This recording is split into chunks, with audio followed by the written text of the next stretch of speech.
Today, we're taking a look at installing and maintaining the OVERDRIVE unit on your Feelfree Lure Series kayak. While installation may vary slightly on the 11.5, 13.5, Lure 2 Tandem, and Dorado, the same basic principles will apply.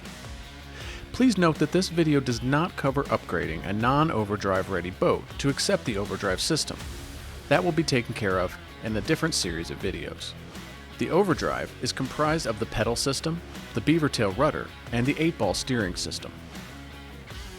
To get started, connect the beaver tail rudder that comes with the kayak. The rudder comes pre-attached with the cables run through the boat. Simply disassemble the rudder by removing the pins and unscrewing the rudder pin. Place the washer and rudder on the rear of the boat as shown, and feed the rudder pin through and screw it into place.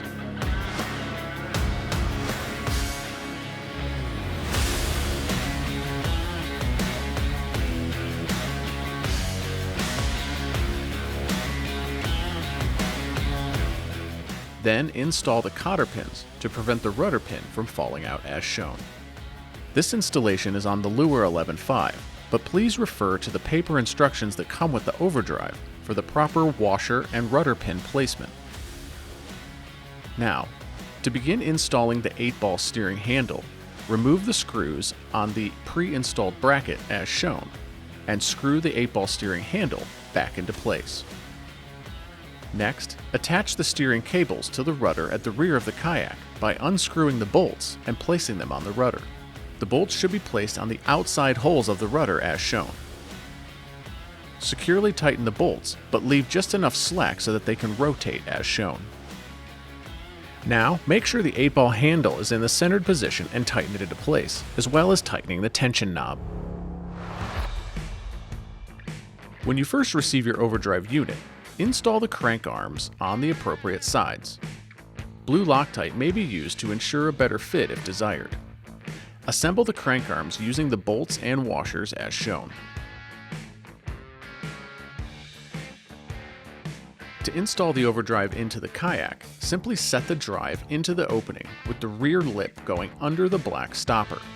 Then place the Z-hook under the bar in front of the drive and screw the bolt into place as shown. To use the drive, lower it into the opening and rotate the orange knobs on each side of the drive until they click into place. If the knobs are not out when lowering the drive, you will not be able to lower it all the way down into the water. To place the drive back up, pull the orange knobs back out, then push down on the lever and rotate the pedals until you hear the propeller click. Now pull the drive up through the opening and you're all set. To maintain your OVERDRIVE unit, be sure to spray it down after each use, especially if the drive is used in salt water. If the drive seems stiff after prolonged use, a small amount of marine grease can be applied to lubricate the system. Refer to the paper instructions for the proper entry points to grease the drive. Keep in mind there is a short break-in window for new drives, depending on how much you use it, and grease should not be applied for the first few weeks.